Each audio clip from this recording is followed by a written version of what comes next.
Bonjour tout le monde. Écoutez, c'est assez beau, Québec. Et puis, écoutez, je le dis partout et je le répète, je l'ai même écrit dans mon livre. Québec, pour moi, c'est la plus belle ville en Amérique du Nord. Et puis, on a un bel exemple encore aujourd'hui.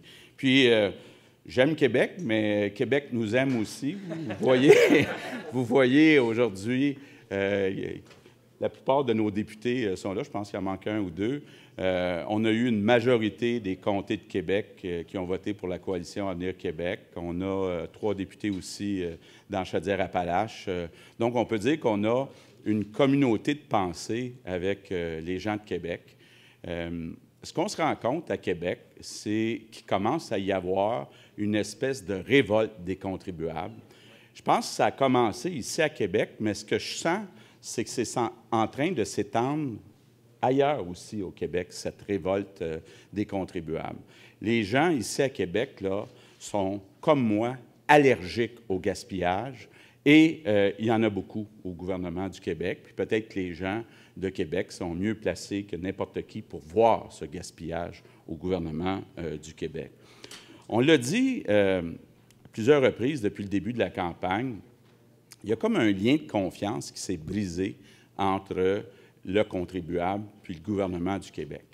Les deux vieux partis, Parti québécois et Parti libéral, ont fait preuve d'énormément de créativité au cours des dernières années pour inventer des nouvelles taxes, des nouveaux tarifs, des nouvelles façons d'aller piger toujours plus dans les poches des citoyens.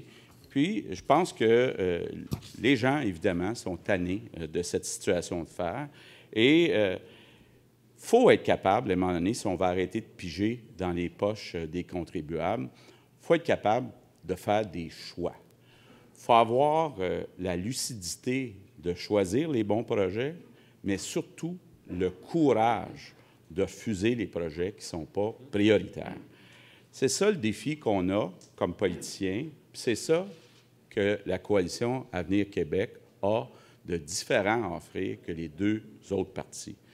Donc, on ne peut pas, comme le font le Parti québécois et le Parti libéral, continuellement annoncer des millions, des milliards d'argent qu'on n'a pas. Il faut faire des choix, il faut donner un répit fiscal, surtout aux familles de la classe moyenne. Puis notre défi là, c'est de démontrer à la population que c'est possible de contrôler les dépenses, que c'est possible de réduire les taxes des contribuables.